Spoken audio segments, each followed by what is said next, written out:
નમસ્કાર વિદ્યાર્થી મિત્રો, શ્રી ગોપાલ વિદ્યા મંદિર આધોઈ ધોરણ 8 સામાજિક વિજ્ઞાન એનો પાઠ 1 ભારતમાં યુરોપિયન પ્રજાનું આગમન અને એનો ભાગ ત્રીજો એટલે કે હવે પછી અત્યાર સુધી આપણે બે વિડિયો એના અપલોડ કર્યા છે. આજે ત્રીજો વિડિયો એટલે કે આગળનો જે મુદ્દો આવે છે ત્યાંથી આપણે શરૂઆત કરીએ છીએ. તો આપણા પુસ્તકની અંદર જે પેજ નંબર 3 સુધી પૂરું થયું તો હવે 4 પેજ પર ચાલુ કરીએ છીએ અને એમાંનો એક મુદ્દો હતો કે બંગાળમાં અંગ્રેજોનો વેપાર. તો એ પૂરો થઈ ગયો. તો હવે પછીની વાત છે કે કંપનીએ વધુને વધુ ધન કમાવાની હોડમાં લાગી ચૂકી હતી. કંપની એટલે કે અંગ્રેજોએ જે ભારતમાં વેપાર કરવાની શરૂઆત કરી એમને વધારેમાં વધારે પોતાનો વિસ્તાર વેપાર કરવા માટે વધારો કરવામાં એટલે કે વિસ્તાર વધારવા માટે સતત પ્રયત્નો કરવા લાગ્યા. બંગાળમાં કરમુક્ત વેપાર કરવામાં ફરમાનમાં ફક્ત કંપનીને આદેશ કરમુક્ત કરવાની વેપારની સૂચના આપી. કરમુક્ત અને ફરમાન આગળ પણ જોઈએ આપણે. ફરમાન એટલે આદેશ, હુકમ. તો એમને કંપનીને કરમુક્ત એટલે જેને આપણે અત્યારે ટેક્સ કહીએ છીએ, વેરો કહીએ છીએ, એ વેરો ભરવામાંથી મુક્તિ આપી હતી એટલે કે એમાંથી છુટકારો, છૂટ આપી હતી.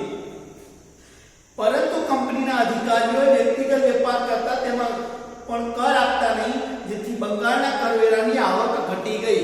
તો જે અધિકારીઓ અને વ્યક્તિગત વેપાર કરતા તેઓ કર આપતા નહીં અને કર ના આપે એટલે આ બાજુ એમની પાસે જે આવક હોય એમાં સતત વધારો થાય, કારણ કે ટેક્સ કોઈને ચૂકવવાનો ના હોય એટલે આવકમાં સતત વધારો થતો હતો.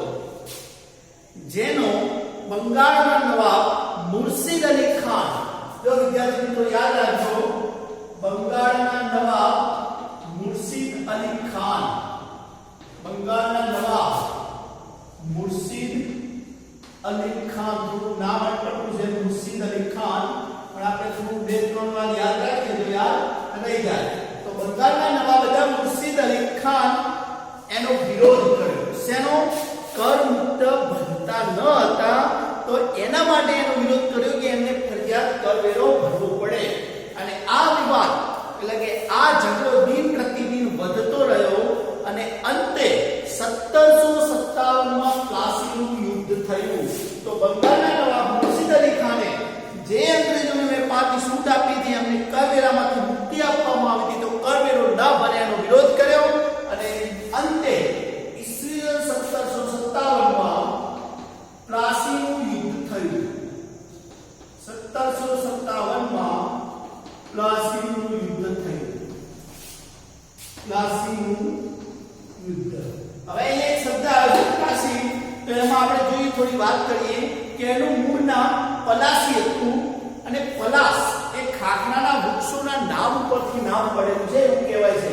પલાશ અને પલાસ એ ખાખરાના વૃક્ષો છે એના ઉપરથી એનું નામ પડ્યું છે પ્લાસી. અને પલાશના ફૂલ હોય છે લાલ રંગના હોય છે, એનો ગુલાબ અને હોળીના રંગમાં ઉપયોગ થાય છે. તો ગુલાબના ફૂલમાં અને હોળીના રંગોમાં રંગ બનાવવા માટે પણ આ પલાશનો ઉપયોગ થાય છે. એના ઉપરથી નામ પડ્યું પ્લાસી.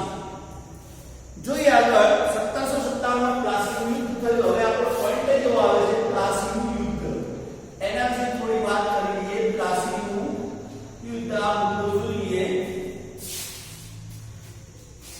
1756 માં સિરાજઉદ્દૌલા બંગાળનો નવાબ બન્યો. 1756 માં યાદ રાખો વિદ્યાર્થી મિત્રો, 1756 માં બંગાળનો નવાબ સિરાજઉદ્દૌલા, બંગાળનો નવાબ સિરાજઉદ્દૌલા, તો આ બંગાળનો નવાબ 1756 માં બન્યો હતો.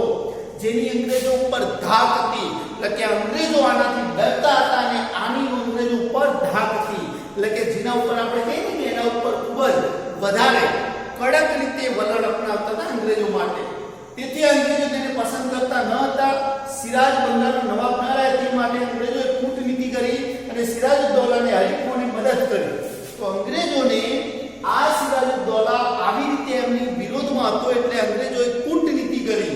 કૂટનીતિ એટલે કે આપણે જે કહીએ ને કાવા દાવા, પ્રપંચ, અને એ પ્રપંચ કરવા માટે સિરાજઉદ્દૌલાને કૂટનીતિથી પ્રપંચ કરીને દૂર કરવા માટેના પ્રયત્નો કરે છે.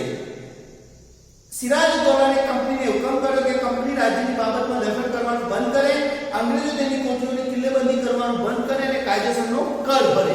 તો સિરાજઉદ્દૌલાએ અંગ્રેજોને એવું ફરમાન આપ્યો, એવો આદેશ આપ્યો કે એમની કિલ્લેબંધી બંધ કરવામાં આવે, એમને કરવેરો ભરવામાં આવે અને જે શરતો લાગુ અમે કરીએ એનું નિયમોનું પાલન કરવું જરૂરી છે એવું અંગ્રેજોને ફરમાન કર્યો, આદેશ કર્યો. કોને? સિરાજઉદ્દૌલાએ.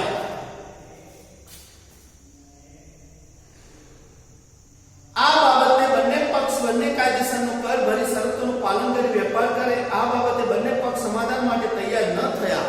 તો આના માટે અંગ્રેજો તૈયાર થયા નહીં. સિરાજઉદ્દૌલાની આ વાતની અંગ્રેજોએ વિરોધ કર્યો, એની સામે એટલે કે એનું સમાધાન માટે તૈયાર ન થયા. તેથી નવાબે એટલે કે સિરાજઉદ્દૌલાએ 30,000 સૈનિકો સાથે રાખીને અંગ્રેજી કોઠી પર હુમલો કર્યો. 30,000 સૈનિકો સાથે અંગ્રેજોની કોઠી પર હુમલો કર્યો. સાથે અંગ્રેજો પર હુમલો કર્યો. અંગ્રેજોની કોઠી પર હુમલો કર્યો. અંગ્રેજોની કોઠી પર હુમલો કર્યો. તો આ થોડું જાણવા જેવું છે વિદ્યાર્થી મિત્રો કે અંગ્રેજોની કોઠી પર સિરાજઉદ્દૌલાએ 30,000 સૈનિકો સાથે સિરાજઉદ્દૌલાના આદેશનું પાલન ન થવાના કારણે તેને 30,000 સૈનિકો લઈ અને અંગ્રેજોની જેટલી વેપારની કોઠીઓ હતી એના ઉપર હુમલો કરવામાં આવ્યો. નવાબની ફૌજે અંગ્રેજોને બંદીવાન બનાવી લીધા, તેના વાહનો ઘેરી લીધા. અંગ્રેજો જેટલા હતા એને બંદી બનાવી લીધા, કેદી બનાવી લીધા અને એના જેટલા વાહનો હતા જે વેપાર અર્થે દરિયાઈ માર્ગ, જળ માર્ગ, સમુદ્ર માર્ગ, એ માર્ગ ઉપરથી વાહનોમાંથી એટલે કે વહાણ એટલે કે જહાજ જેના મારફતે માલ સામાન લાવવા લઈ જવા માટે આવતો હતો એ પણ એમણે ઘેરી લીધા.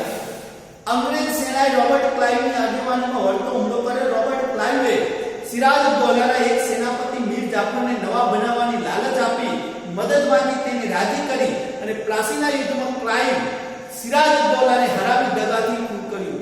જો એક જબરજસ્ત વાત છે, દગો, પ્રપંચ, કે આપણો પરમ મિત્ર હોય અને આપણો કોઈ દુશ્મન હોય તો આપણો પરમ મિત્ર દુશ્મન સાથે ભળી અને આપણે જ સામે વિરોધ કરે એને આપણે પ્રપંચ કહીએ છીએ, દગો કહીએ છીએ. તો એવી જ રીતે અંગ્રેજોએ એક કામ કર્યું છે કે અંગ્રેજ સેનાએ રોબર્ટ ક્લાઇવની આગેવાની એટલે કેપ્ટન એનો આગેવાન સંભાળતો હતો અંગ્રેજોનો. એ રોબર્ટ ક્લાઇવે મીર જાફર નામનો એક સેનાપતિ હશે ત્યાંનો અને એને એવી લાલચ આપી કે તને હું રાજા બનાવીશ, આમ આપીશ ને તને ધન આપીશ ને બધું એ બધી લાલચો આપી અને એની મદદ માંગી સિરાજઉદ્દૌલાને પ્રપંચથી કાવા દાવાથી હરાવવામાં આવ્યો. ત્યારબાદ આગળ જોઈએ અને એનું ખૂન પણ કરી દીધું પ્લાસીના યુદ્ધમાં. ભારતમાં કંપનીની આ પહેલી લડાઈ હતી. તો ભારતમાં અંગ્રેજો સામે જે વિરોધ થયો અને એ વિરોધ દરમિયાન જે લડત થઈ એ લડાઈ થઈ એ આ પ્રથમ લડાઈ હતી પ્લાસીનું યુદ્ધ. અને પછી આપણે અંગ્રેજોનો ઘણો બધો વિરોધ થયો, બધા રાષ્ટ્રીય નેતા, સ્વતંત્ર નેતાઓ ઘણા બધા છે, એ આપણે આગળ જોશું ધીરે ધીરે. ભારતમાં કંપનીની આ પહેલી લડાઈ હતી જેમાં ભારતમાં અંગ્રેજોની સત્તાની શરૂઆત થવાની હતી. તો આ યુદ્ધ પછી અંગ્રેજોની જીત થઈ અને અંગ્રેજોની ભારતમાં વેપાર કરવાની સત્તા વધતી ગઈ. આ લડાઈ ભારતના ઇતિહાસમાં મહત્વની ઘટના ગણાય છે અને આ બનાવથી ભારતનો ઇતિહાસ પણ બદલાયો છે. તો પ્લાસીનું યુદ્ધ એ ભારતની એક મહત્વની ઘટના ગણાય છે, અંગ્રેજો સામેનું પ્રથમ યુદ્ધ ગણાય છે અને આ યુદ્ધથી આખા ભારતનો નકશો પણ એટલે કે ઇતિહાસ પણ બદલાય છે. જ્યાંથી અંગ્રેજોની શરૂઆત ભારતમાં વેપાર કરવાની શરૂઆત વધતી ગઈ. ત્યારબાદ જોઈએ આપણે આગળનો છેલ્લો મુદ્દો છે આ પાઠ સાથે જોડાયેલો બક્સરની લડાઈ. બક્સરની લડાઈ. તો હવે જોઈએ આપણે બક્સરની લડાઈની અંદર અને આ પાઠ સાથે જોડાયેલો છેલ્લો મુદ્દો. પ્લાસીના યુદ્ધ પછી મીર જાફરે બંગાળનો નવાબ બનાવી કંપનીને પોતાની ઈચ્છા સંતોષી. તો પ્લાસીના યુદ્ધ પછી અંગ્રેજોએ જે શરત મુજબ જે મીર જાફર હતો એને બંગાળનો નવાબ બનાવી દીધો અને એમની ઈચ્છા એટલે કે એમનું જે ધારવું હતું અંગ્રેજોએ જે નક્કી કર્યું હતું કે આપણે કહીએ તેમ કરે એવો જ નવાબ હોવો જોઈએ, એવો નવાબ બનાવ્યો મીર જાફરને. અને એમની ઈચ્છા સંતોષી એટલે કે એમનું કયું કામ બધું જ કરે. કંપનીને પણ એવો માણસ જોઈતો હતો કે જે તેના ઈશારે કામ કરે, પરંતુ કેટલીક બાબતોમાં મીર જાફરે કંપનીનો વિરોધ કર્યો. તેથી કંપનીને તેને દૂર કરી તેની જગ્યાએ મીર કાસમને નવાબ બનાવી દીધો. તો મીર જાફર જે અંગ્રેજોએ પોતાની જે પહેલા વાત કરી એ પ્રમાણે એને બનાવી દીધો, પણ આ વિરોધ કરવા લાગ્યો અંગ્રેજોની ઘણી બાબતો માટેનો. તો એ વિરોધ કરતા અંગ્રેજોને ફરી પાછું એવું લાગ્યું કે આને દૂર કરવાની જરૂર છે. તો એને દૂર કરીને મીર કાસિમને નવાબ બનાવ્યો. મીર કાસિમ નવાબ બનાવ્યો. તો મીર કાસિમને મીર જાફરથી દૂર કરી મીર કાસિમને નવાબ બનાવ્યો. તો મીર કાસિમને નવાબ બનાવ્યા પછી મીર કાસિમ કંપનીને પરેશાન કરવા લાગ્યો. વળી પાછો એને મુદ્દો આવ્યો કે મીર જાફરને દૂર કરી મીર કાસિમને નવાબ બનાવ્યો. વળી પાછો મીર કાસિમ અંગ્રેજોને એમનો સામનો કરવા, એનો વિરોધ કરવા માટે વળી પાછો એમની સામે પડ્યો. એટલે કે વળી પાછો અંગ્રેજોનું ધાર્યું કરવા લાગ્યો નહીં મીર કાસિમ. ત્યારબાદ જોઈએ તો ઈસવીસન 1764 માં બક્સરની લડાઈ દ્વારા તેને હરાવીને મીર જાફરને બીજી વાર બંગાળનો નવાબ બનાવ્યો.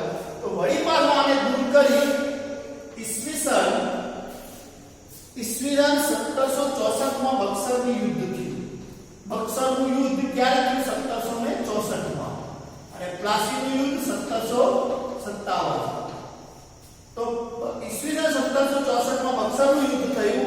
તે સમય દરમિયાન મીર જાફરને મૃત્યુ પામ્યું.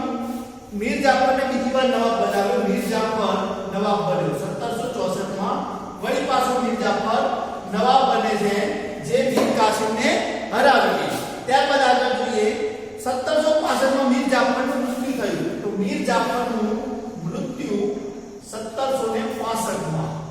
યાદ રાખજો વિદ્યાર્થી મિત્રો, 1765 માં મીર જાફરનું મૃત્યુ થયું. અને ક્લાઇવ લોઇડ એટલે કે લોઇડ ક્લાઇવ જે અંગ્રેજોનો ગવર્નર હતો, એમનો કપ્તાન હતો, આગેવાન સંભાળતો, એ ફરી પાછો ખુદ બંગાળનો નવાબ બની બેઠો. અને બંગાળના આખા વિસ્તારને ધીરે ધીરે જંજીરમાં એટલે કે એમને હાથ નીચે જકડી લીધી.